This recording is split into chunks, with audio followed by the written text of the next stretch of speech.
Salam alaikum Mazoul, bonsoir. Certaines voix, comme celle de Saadani, entre autres, parlent du général Tawfiq comme étant en train de revenir en force sur la scène politique d'une toute autre façon que celle qui fut longtemps la sienne. Cette fois-ci, il serait en train de s'exprimer, j'allais dire, physiquement, de se forger une dimension de pôle politique d'opposition, mais d'une opposition d'un genre assez particulier. Une opposition qui couperait à travers champs pour aller droit au but, celui de la participation à la prise de décision politique pour la suite des événements, c'est-à-dire pour la succession du président en titre qui pourrait survenir avant la fin de son mandat. Mais cette fois-ci, pour le général Tawfiq, c'est qu'il est dehors et qu'il veut revenir dedans. Certains observateurs balayent du revers de la main une telle éventualité et affirment mordicus que Tawfiq est mort de sa belle mort politique, qui ne pourrait plus jamais revenir sur le champ des opérations. Or, ces gens oublient un peu vite que le général Tawfiq est attaqué avec une rare violence ces derniers temps, par les relais, les porte-paroles, les médias qui sont les voix du régime, du clan présidentiel plus précisément. Et là, la question se pose, si Tawfiq était mort et enterré, comme le prétendent certains, qui ne représente plus une quelconque menace pour le dit clan, pourquoi alors celui-ci le fait-il charger avec une telle violence? Comme ça, juste pour le plaisir? Des initiatives personnelles des uns et des autres? Allons donc. Oui, le régime est dans tous ses états, en effet. Il est en train de perdre son sang-froid et ses moyens, mais il est encore en mesure de contrôler ses troupes, que l'on ne s'y trompe pas. Et en l'occurrence, personne, pas un seul parmi ceux qui s'expriment en son nom, ne se permettrait de lancer de telles attaques d'une telle envergure sans en avoir été chargé expressément, dans le détail, voire même mot à mot. Ces attaques ont été soigneusement préparées et confiées aux uns et aux autres, sans l'ombre d'un doute, par le plus haut sommet du clan Bouteflika. Et leur niveau, le niveau de ces attaques, le plus grave imaginable, n'est pas fortuit non plus. Il faut rappeler que Tawfiq a été accusé d'avoir manipulé non seulement une action terroriste, mais une dynamique terroriste qui menaçait la stabilité de tout le pays, nous a-t-on dit en direct à la télé. Et ce serait, selon l'accusateur qui a proféré de telles, qui a fait de telles révélations, c'est grâce à l'aide des Américains que ce complot aurait été déjoué. Côté arabe, le niveau des accusations est tout aussi grave. Il est cité dossier en main, c'est le cas de le dire, pour de véritables crimes économiques. Et là aussi, la question se pose. Qu'est-ce qui incite à de telles révélations par un régime qui a lui-même couvert de telles exactions économiques et qui les a activement couvertes, si tant est qu'elles sont fondées? Pourquoi lancer de telles accusations? Pourquoi là aussi une telle charge si Rabrab ne représente aucune menace? Mais au-delà de cette guerre ouverte et des graves développements qu'elle peut induire, d'autres questions se posent aussi. Pourquoi subitement l'armée est-elle vraiment devenue cette fois-ci la grande muette? On ne l'entend plus. Pourquoi ces chefs sont-ils devenus tellement invisibles, tellement muets? ont-ils été neutralisés à ce point par le clan des Boutefs? À un point où ils n'émettent pas le plus petit soupir. Eux qui d'habitude s'expriment sur tout et pèsent sur tout. Et pourquoi soudainement ces manœuvres militaires à la frontière avec le Maroc? Pourquoi maintenant? Préparation d'un scénario B éventuel pour détourner l'attention des opinions publiques au cas où? Et d'autres questions. Quelles sont par exemple les chaînes de télé qui vont être agréées? On parle d'une douzaine, parmi la cinquantaine qui vont être fermées. À qui appartiennent celles qui vont pouvoir continuer à exister? Et les personnels des autres, celles qui vont être fermées, sans autre forme de procès, puisqu'elles n'existent pas légalement, savent-ils qu'ils vont perdre leur emploi, eux qui sont des milliers? Une autre question, que signifie cette sortie très récente de Rabrab, qui vient d'annoncer sur France 24 qu'il a décidé de mettre la majorité du capital du groupe Al-Khabar à la bourse d'Alger, pour permettre, nous dit-il, à tous les Algériens de prendre des actions dans le groupe Al-Khabar, y compris la chaîne de télévision KBC. Or, si la télé KBC est fermée, comme les autres, puisqu'elle n'existant pas légalement, comment pourrait-il la vendre à tous les Algériens, même si la justice n'annule pas la transaction qui lui a permis d'acquérir le groupe? Pourquoi, malgré cette effervescence qui agite le régime et qui risque de produire des effets totalement incontrôlables, la société civile continue-t-elle de sombrer dans une telle léthargie? Ils sont où les opposants, les intellectuels, les journalistes? Ils sont où toutes ces personnalités à qui on prête tant de poids aujourd'hui? Algérie Focus. Ammar Saadani accuse et révèle le général Tawfiq souhaite revenir et s'imposer à travers d'autres relais. Par Abdou Semmar. El Huffington Post. Saadani charge la pieuvre de Tawfiq. Si Rebrab mélange la politique et l'argent, il perdra l'argent. Par Heba Selim. Algérie1.com. Saadani à Tébessa, c'est le général Tawfiq qui veut racheter le journal El Khabar. Par Abbas Zineb.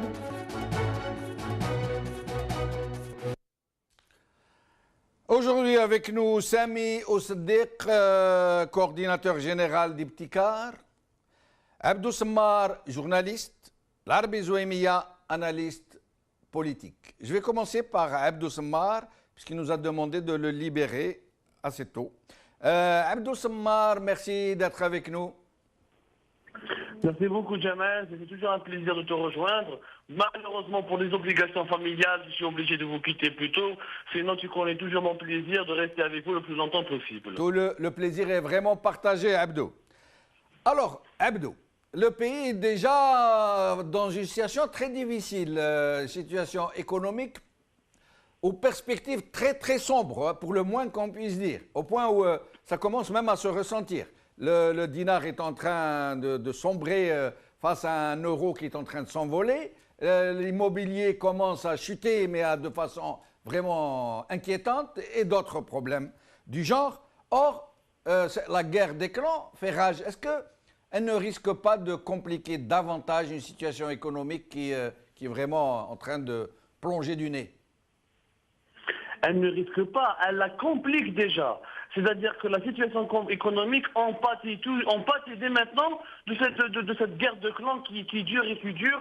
Et encore une fois, cette guerre de clans témoigne de l'inconscience et je dirais même du manque de patriotisme, je l'assume, de ces dirigeants qui sont complètement inconscients au moment où le pays a besoin d'une véritable union nationale, d'un véritable nouveau projet pour recréer une nouvelle économie où nous sommes réellement en danger. La situation est très turbulente, avec un prix de pétrole qui joue au yo-yo, avec un dinar, comme tu l'as dit, Jamel, qui est en train d'être dévalué comme pas possible, avec un pouvoir d'achat en chute, avec une jeunesse qui arrive sur le marché de l'emploi et qui ne trouve pas du boulot. Donc tous les ingrédients d'une situation explosive, d'un scénario à la vénézuélienne. Et là, et nous dirigeants se battent entre eux sur qui c'est qui habite tel chalet à Club des Pins, sur qui c'est qui peut prendre tel poste au DRS, sur qui c'est qui peut parler au général Toufir, sur qui c'est qui peut satisfaire Saïd Bouteflika, sur qui c'est qui peut satisfaire la cousine ou le cousin de Saïd Bouteflika. C'est d'une inconscience totale, et ça dénote l'incompétence de ces dirigeants, et c'est la preuve qu'en Algérie, il ne peut pas y avoir des performances économiques sans un véritable changement politique. Saadani, publiquement, hein, il a dit publiquement, à TBSA, il a accusé les deux en une fois. Il a dit non, Rabarab, c'est Toufik qui est derrière. Donc là, il identifie un peu le clan qui est en train d'attaquer le clan présidentiel. Donc pour lui, Rabarab menace le régime et Toufik serait en train de renaître de ses cendres et de rallier autour de lui des forces qu'on croyait un peu complètement neutralisées. Votre avis, Abdo? Le général Toufir n'est jamais mort. Tant qu'il ne s'est pas présenté devant un tribunal militaire pour nous expliquer ce qui s'est passé sur l'affaire du général Hassan, tant qu'il n'a pas parlé publiquement pour expliquer aux Algériens la mort de Boudiaf, l'Abyssinie noire et tout ce qui s'est passé autour de notre pays depuis 25 ans, tant que personne ne lui a demandé des comptes, il n'est pas mort, il est toujours puissant. De ses logements, de sa retraite dorée, il continue à faire des manœuvres politiques, c'est connu. Mais pourquoi puissant, Abdo? Pour les dossiers qu'il tient sur tout le monde, y compris des chefs d'État étrangers, pourquoi serait-il puissant? Il serait puissant pour avoir Jamel, on ne dirige pas 25 ans au DRS sans avoir et on le quitte du jour au lendemain sans avoir plusieurs cartes et plusieurs atouts. On ne reste pas 25 ans au DRS, on le dirige. Il était, je rappelle nos téléspectateurs, l'un des plus anciens et plus vieux dirigeants de services secrets. De deux, il a dans son entourage un certain nombre d'officiers qui ont été certes mis à la retraite, mais quand on est officier du DRS en Algérie, on fait les affaires, on a des réseaux internationaux, on a un puissant réseau au sein des administrations. Il ne faut pas oublier que les officiers supérieurs du DRS géraient les daïras, les mairies, les cabinets des ministères, les structures militaires et civiles. Donc tous ces réseaux-là qui étaient sur place depuis 25 ans ne vont pas disparaître du jour au lendemain. Leur influence sur le cours des décisions, elle est là. Leur influence médiatique, parce que tu sais très bien, Jamal, tu es bien placé pour savoir qu'il y a eu des chapelles médiatiques entières qui ont été acquises au DRS pendant des années, elles ne vont pas tomber tout de suite. Maintenant, mais contrairement à ce que mes frères comme Saïdani donner au général Toufir un poids aussi important, c'est tout simplement un leurre. Il y a des différends au niveau de la succession de Bouteflika, il y a des différends au niveau de la gestion, de la restructuration des services de sécurité, etc. On a vu la sortie de Anis Rahmani, le directeur de Nahar TV, comment elle était violente. Elle dénote, elle a d'ailleurs précédé la sortie de Saïdani, et elle dénote du poids des différends qui existent encore. Ceci dit, le bon sens voudrait que ces gens-là puissants, ils voudraient au moins qu'ils pensent 1% de leur nuit au pays. C'est-à-dire on leur demande de penser à 1% des cas au pays. Ce n'est pas du tout le moment pour l'Algérie de s'entre-déchirer encore. La situation d'Algérie économiquement, elle est pire que celle de 2014. Et s'ils avaient un peu de bon sens, ils comprendraient qu'il est temps de laisser les technocrates, des cadres travailler honnêtement et sans entrer dans des luttes de clans. Mais Abdo, moi j'aimerais comprendre une chose. Lorsqu'on dénie, au général Toufik cette importance que lui prête Saadani et les autres, et cette capacité de nuisance que lui prêtent Saadani et les autres, qui parlent donc très certainement au nom de Saïd Bouteflika lui-même, pourquoi l'attaquerait-il aussi violemment, comme cette attaque d'Anis Rahmani de Nahar? Jamais on n'a assisté à une attaque aussi violente, aussi gravissime. On n'attaque pas quelqu'un qui ne représente aucune menace de cette manière. Il n'y a pas de raison. Non, tu sais pourquoi? Oui. La réponse, elle est claire. La réponse, Jamal s'appelle Chakib Khalil. Ni Général Toufir, ni ses proches, ni aucun membre du clan du DRS n'avait pensé qu'un jour Chakib Khalil allait retourner au pays, allait parader de cette manière dans les avias et allait créer son innocence. Et le retour de Chakib Khalil met de fait le Général Toufir et ses membres et ses amis dans la merde, pardonne-moi l'expression. Oui. Si ce ministre revient le plus normalement possible, et il dit qu'il est innocent, cela veut dire quoi? Cela veut dire que le procès sur la traque, etc., sont des affaires montées de toutes pièces, ou qu'est-ce que cela signifie? Il faut qu'il y ait des gens qui rendent des comptes. En plus, le Chakib Khalil revient au moment où on parle des cadres emprisonnés injustement durant les années 90 et durant le règne du DRS. Il y a 40 000, on parle de 40 000 cadres, Jamel, qui ont fait la prison de manière gratuite et innocente. Ce retour va inaugurer le cycle des comptes, le cycle on va rappeler peut-être qu'on va assister prochainement à un Nuremberg à l'algérienne. Il faut qu'il y ait des gens qui rendent des comptes. Donc, le retour de Chekib Khalil, on l'a bien vu, il a été attaqué, il a été torpillé, il y a des cercles médiatiques qui bougent, il y a des initiatives, etc. C'est ce retour-là que le clan présidentiel veut faire passer en silence. Ils veulent nous imposer un retour à Chekib Khalil de manière pacifique et de manière normale, ce que les adversaires ne peuvent pas accepter parce que le retour aux commandes de Chekib Khalil signifie que les anciens du DRS doivent rendre des comptes devant les tribunaux. Et donc, ça signifierait que les anciens du DRS sont en train de bouger de façon évidente et de façon menaçante même pour le régime. Est-ce qu'ils sont capables de faire tomber le régime? Moi, je ne crois pas. En fait, ils font partie du régime. Si tu veux, c'est le même serpent qui a plusieurs têtes. C'est l'une des têtes de ce serpent. Eux-mêmes, ils n'ont pas intérêt à ce que le régime tombe. Ils veulent juste renégocier, redistribuer les cartes et garder leurs acquis, maintenir leurs affaires dans le secteur des importations. On a vu la question des licences d'importation.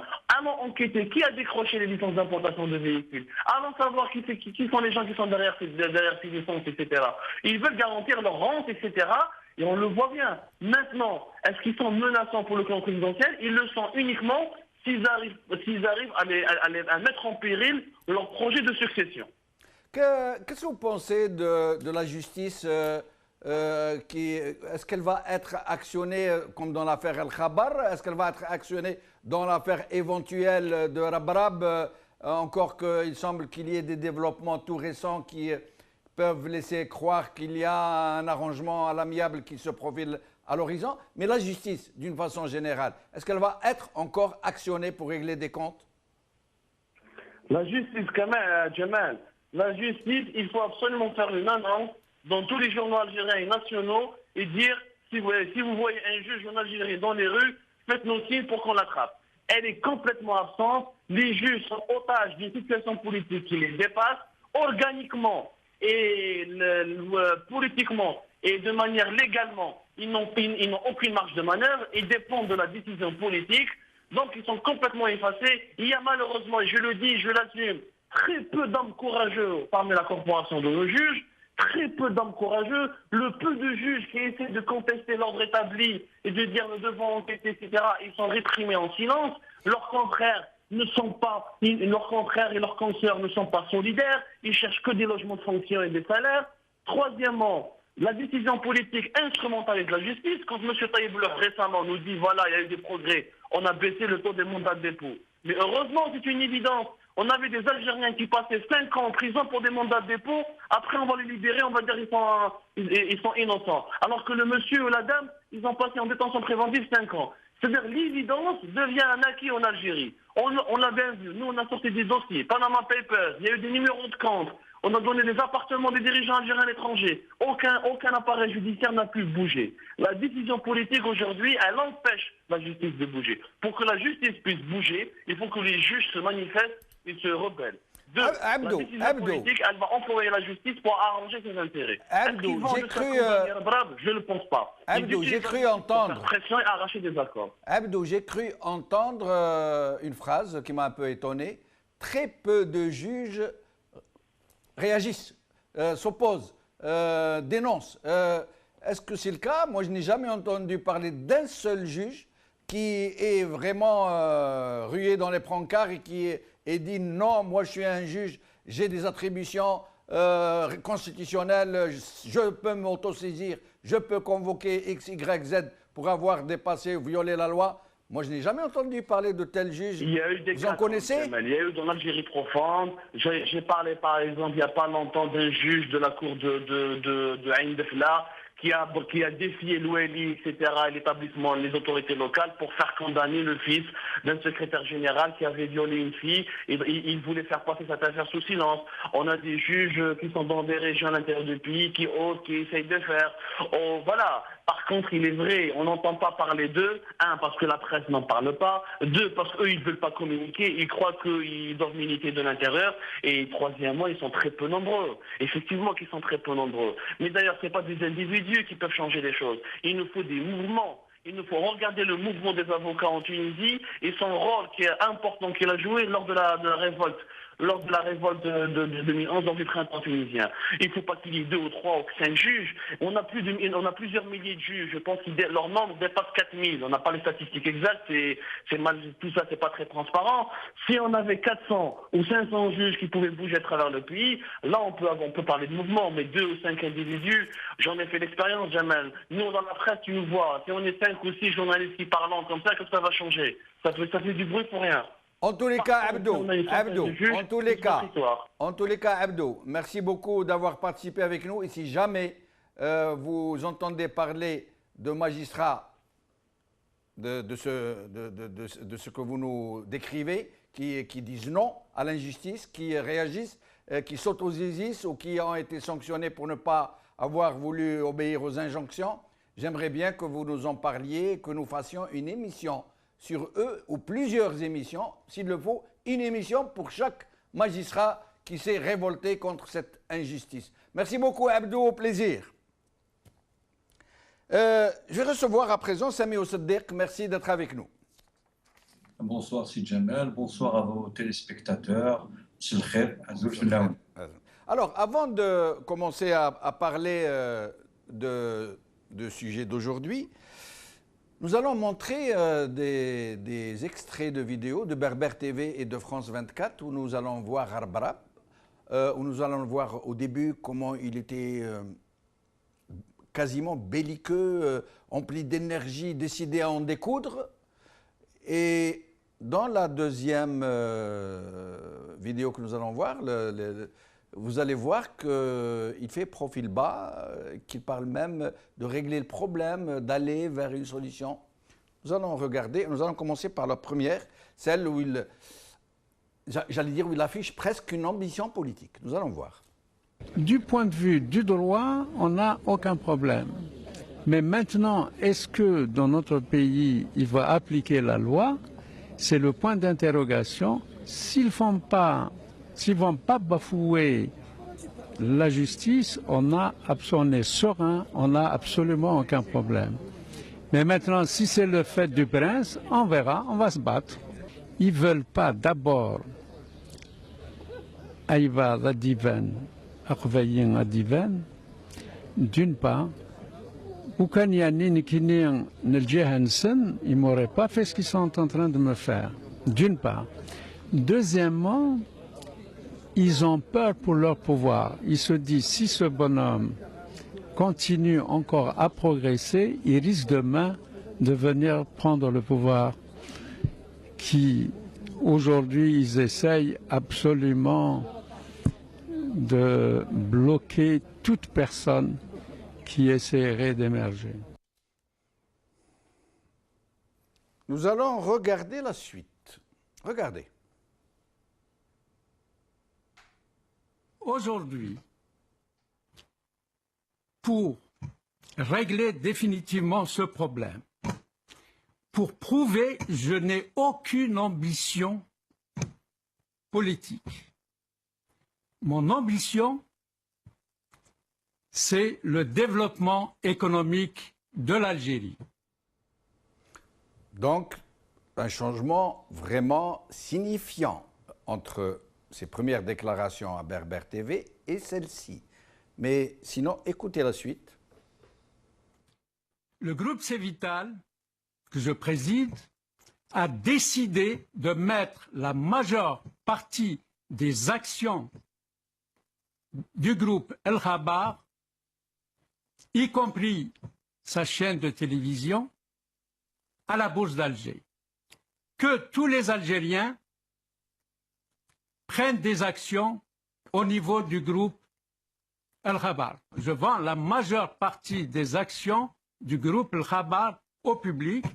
Et si l'opération boursière pour le groupe El Khabar se passe bien, et nous serons même prêts à mettre à la Bourse d'Alger les actions de l'ASAEC, c'est-à-dire du journal Liberté. Dont acte. Sami Oussaddiq, vous n'avez pas l'impression qu'il y a un léger, pour le moins, un léger fléchissement dans l'attitude de Rabrab? On se le sent plus conciliant, comme s'il était décidé à aller vers un règlement? Vous n'avez pas senti ça? Écoutez, je pense que d'abord, il faut revenir à la genèse de l'affaire. Et ce que je vais en dire, c'est que M. Arbra, qui au-delà d'être un affaire, c'est une appellation qui n'aime pas, est d'abord un capitaine d'industrie. Capitaine d'industrie arabe qui a quand même créé pas mal de richesses, mais là aussi, il faut raison garder sur l'histoire du capitalisme algérien depuis les années 90. C'est ce transfert du monopole public vers des monopoles privés, il faudra peut-être un jour en parler. Mais ce n'est pas l'objet de votre émission ce soir. Sur le fléchissement de la position de M. Abraham, je crois que lui aussi est en négociation avec ce pouvoir.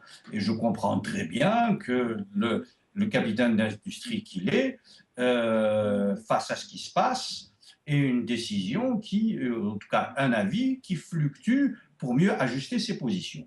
Je me félicite et j'espère que ce qu'il dit sur la mise en bourse du capital d'Al-Khabar, du groupe Al-Khabar et Demain de Liberté, sera une vérité. Pourquoi?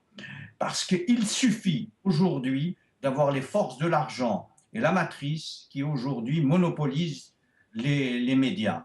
Il est temps qu'il y ait des médias citoyens qui puissent véritablement refléter la réalité de la société, mais également les aspirations des citoyens. Parce que dans toutes ces discussions, et là, permettez-moi d'enlever la casquette de commentateur politique, qui n'est pas la mienne. Moi, en tant qu'homme politique, je dis, mais où est le citoyen dans toute cette affaire? Où est l'avenir de l'Algérie? Ça suffit, toutes ces questions-là sur les clans. Mais avant d'en arriver à développer un peu plus et à vous poser une question justement sur cette matrice, j'ai une question pour vous à ce sujet. Mais avant d'y arriver, Arbrab annonce donc qu'il va mettre en bourse le groupe Al-Khabar qu'il a acquis le plus normalement du monde. D'abord, l'affaire est en justice. Ça veut dire qu'il y a une décision suspensive. Normalement, rien ne peut se faire tant que c'est entre les mains de la justice. Il faut attendre le verdict, d'abord. Donc, ça, il ne peut pas mettre en vente maintenant, normalement. Je ne suis pas juriste. Ensuite, et surtout, c'est là la question où je voulais venir. La question est... vous m'entendez, Sami Osder? Oui, je vous rajouterai juste un point, que pour rentrer en bourse, et en la matière j'ai quelques expériences, il convient aussi de réunir quelques critères. Mais je vous en prie, allez-y. Merci. Alors, et donc, il dit vendre le groupe Al-Khabar, dont KBC. Or, KBC est menacé de fermeture par le régime avec 50 autres ou plus chaînes de télévision, c'est-à-dire qu'en fait, les gens qui vont acheter, si jamais ils sont autorisés, à supposer par exemple que la justice rende un verdict favorable à Arbrab et qu'ils mettent donc en bourse le groupe Al-Khabar. Les gens vont acheter le journal, d'accord? Mais en matière de télé, ils vont acheter un bureau, puisqu'elle ne sera plus autorisée à émettre depuis l'Algérie et qu'elle est de statut étranger, jordanienne ou allemande ou je ne sais pas quoi, et qu'en fait, Arbrab est en train de vendre quelque chose qui n'existe pas, qui ne va plus exister dans quelque temps. Si Jamal, je pense que lorsque vous m'avez posé votre première question, je vous ai répondu que c'était des positions de négociation. Oui. D'accord? Aujourd'hui, il y a des marchandages, ici ou là, entre les clans, pour reprendre l'intitulé de votre émission, et les uns et les autres se positionnent avec des effets d'annonce, et ainsi de suite. Il n'en reste pas moins que quand même cette matrice, puisque vous avez utilisé le terme qui m'est cher, celui de matrice, aujourd'hui a, depuis une dizaine d'années, instrumentalisé deux choses, le droit et la justice et l'information.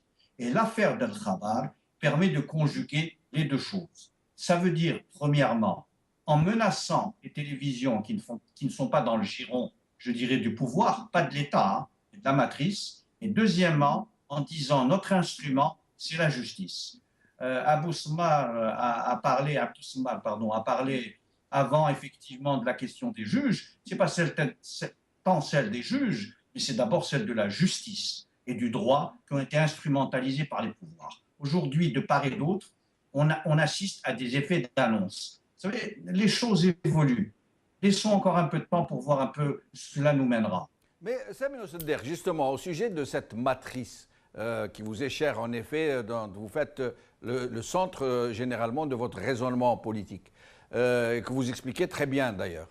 Cette matrice, est-ce que depuis 62, qui n'a jamais changé, aujourd'hui, elle n'est pas en train de muer, de muter, puisque c'est pour la première fois, on assiste à une guerre des clans pour la succession, mais une guerre très violente, même s'il n'y a pas encore de liquidation physique. Mais jamais ça n'est arrivé. Généralement, c'est des guerres d'ego, c'est des guerres pour des espaces de pouvoir, de rente. Mais là, en l'occurrence, c'est au cœur même du pouvoir et c'est contre le clan principal qui détient le pouvoir qu'un autre clan qui était périphérique, qui est en train de s'activer. Est-ce que vous ne pensez pas que pour la première fois, cette matrice dont vous nous parlez est en train de changer fondamentalement?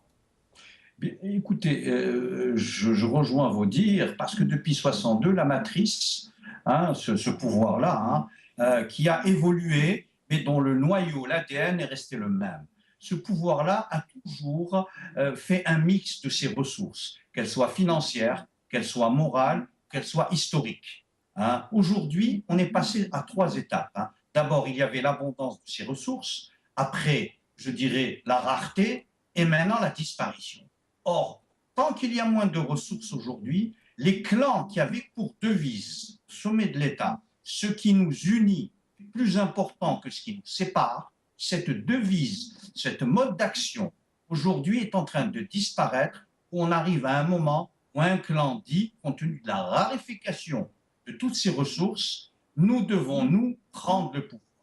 Permettez-moi un parallèle, c'est un peu une poutinisation de la vie politique algérienne. C'est une étape telle qu'a connue l'URSS, ou plutôt la Russie, pardon, mais ce n'est pas un lapsus, hein, c'est une réalité qui a permis, je dirais, aujourd'hui à un clan d'émerger, à prendre tous les pouvoirs. Sauf que, c'est faire peu cas de ce que vos auditeurs citent, ou en tout cas ceux qui ont intervenu, du DRS, que ce soit l'ASN, le DRS ou le DSS.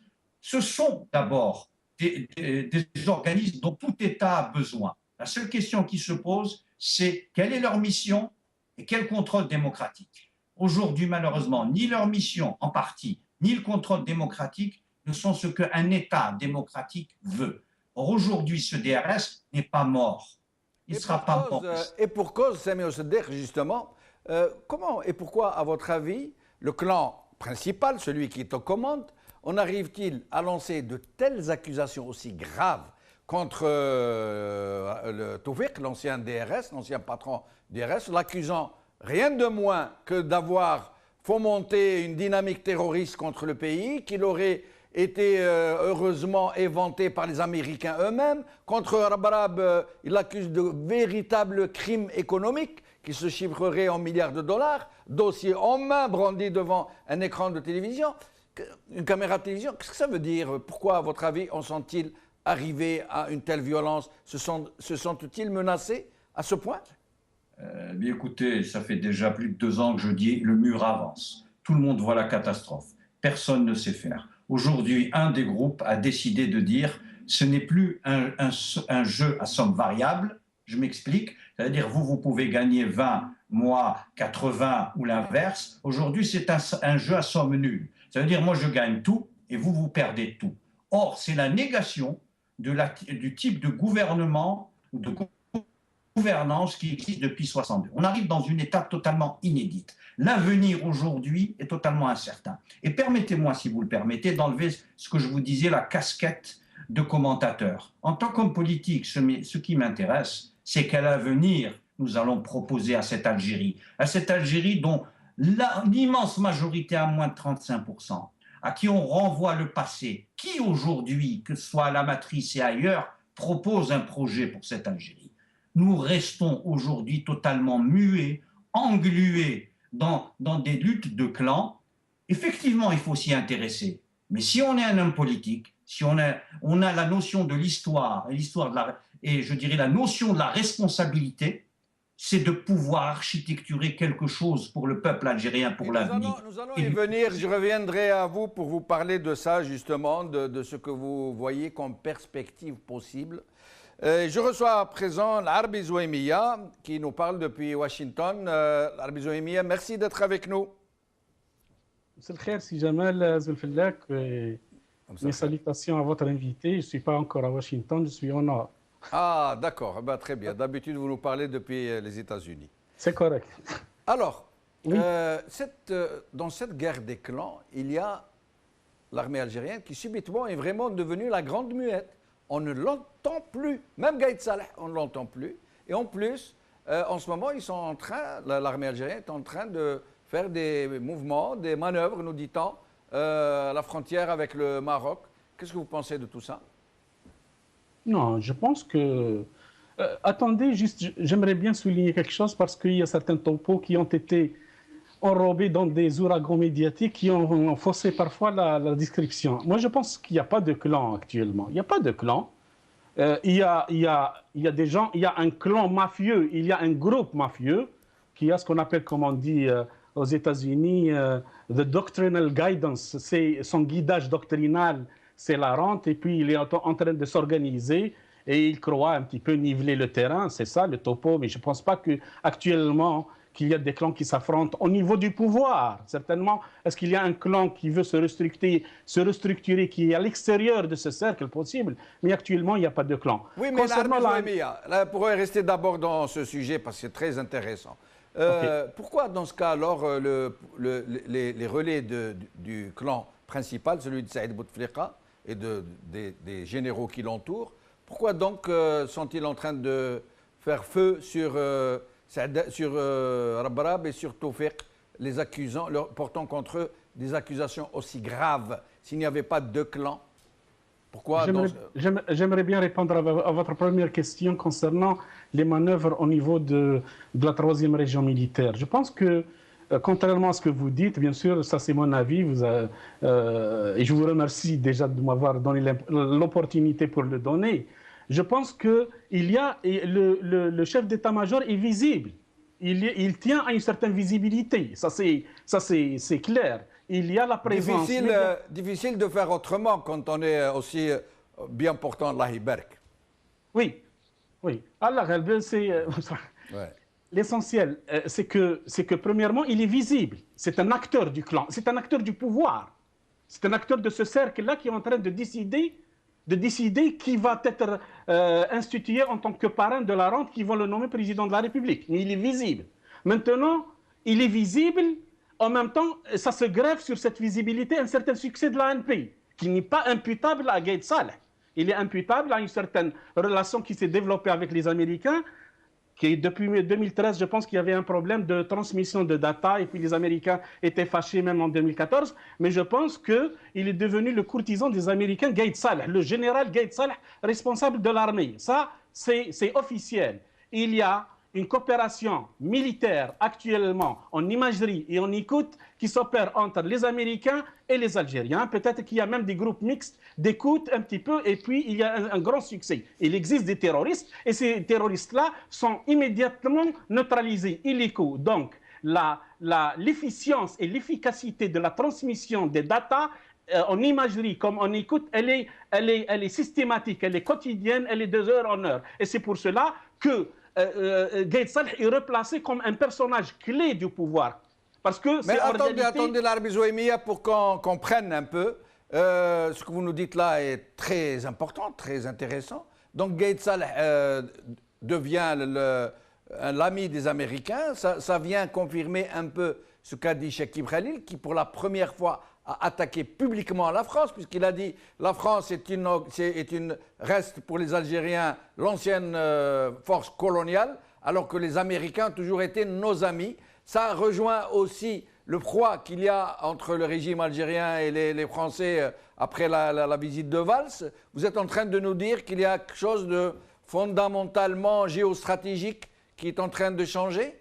Parce que tout simplement, les Américains ne veulent pas dépenser. Ils ne vont pas passer leur vie à dépenser quand même. Il y a un problème au niveau des États-Unis. Il y a une dette publique qui s'élève à 6 000 milliards de dollars, et c'est des résidents et c'est des entités étrangères qui la possèdent. Ça, c'est très important. On ne va pas passer toute la vie à dépenser. Donc l'Algérie, la coopération, elle est bonne. La transmission des informations, elle est bonne. Et l'efficacité de l'ANP, elle est excellente. Si je pense, je ne suis pas sûr, mais peut-être il y a même un matériel sophistiqué, thermique à peu près, de repérage et de terroristes, que je peux pas expliquer aussi sur une chaîne de télé, mais il semble qu'il y a une bonne coopération. L'explication que vous nous donnez, moi je ne comprends pas. C'est-à-dire pourquoi les Américains, que représente l'économie algérienne par rapport aux géants américains de si pesants qui pourraient changer les équilibres?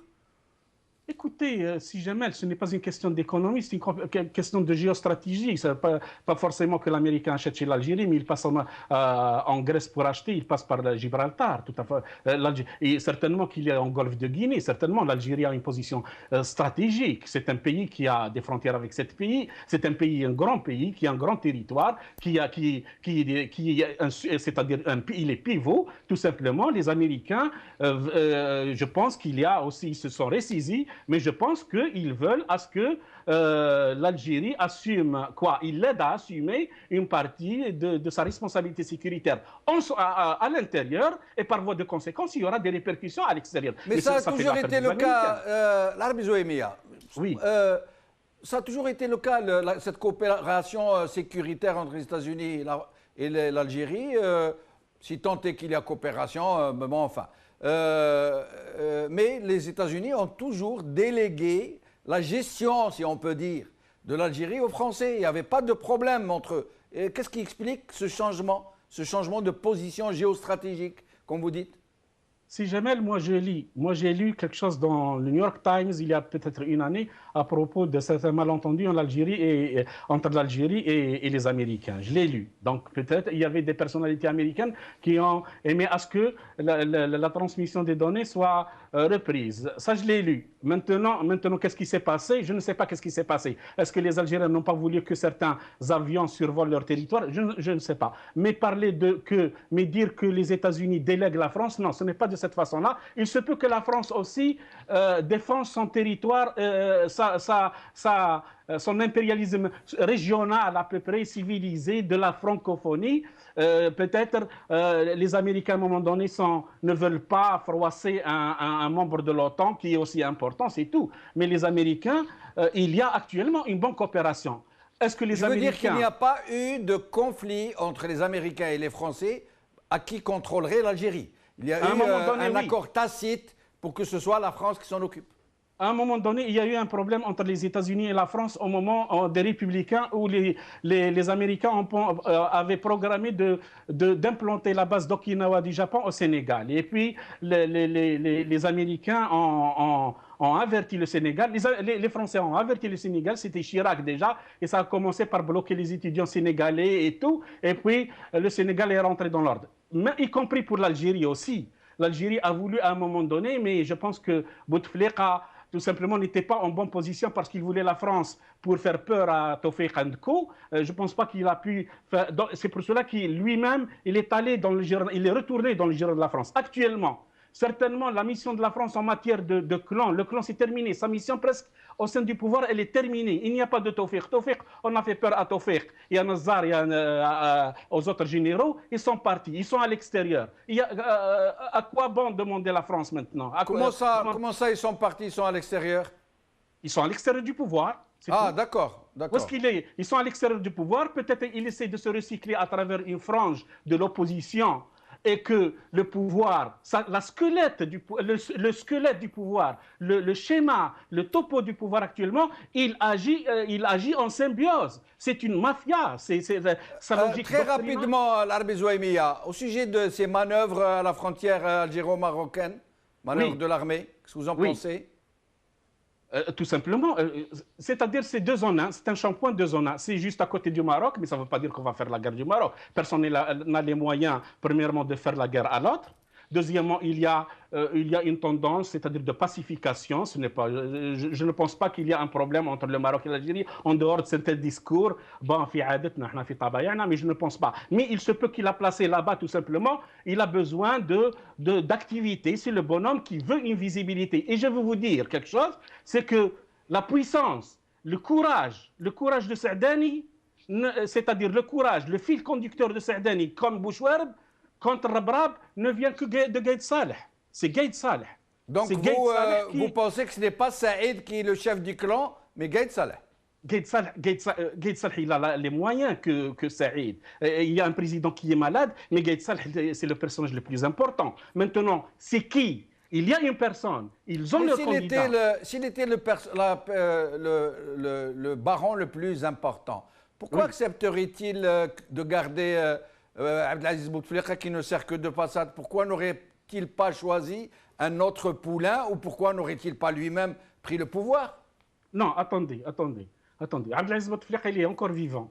Je pense Oui, qu'il est vivant, encore- mais vivant, c'est très relatif pour ce qui le concerne. Hein. Vivant, ça dépend. Mais- Vivant, mais mais, nous- pas, mais nous- pas en tant que chef d'État. Ce n'est Mais pas c'est un pas- chef d'État. Ce n'est plus un chef d'État. D'accord, mais c'est pas Zouimi El Arbi qui a les clés de la trésorerie, c'est toujours été le frère de Bouteflika ou Bouteflika. Donc Bouteflika est vivant. Selon eux, il est vivant. Donc nous sommes dans la logique du vivant. Il est vivant. Maintenant, il est l'ami de Gaïd Saleh. C'est Gaïd Saleh qui est avec Saadani au moment des turbulences de 2013.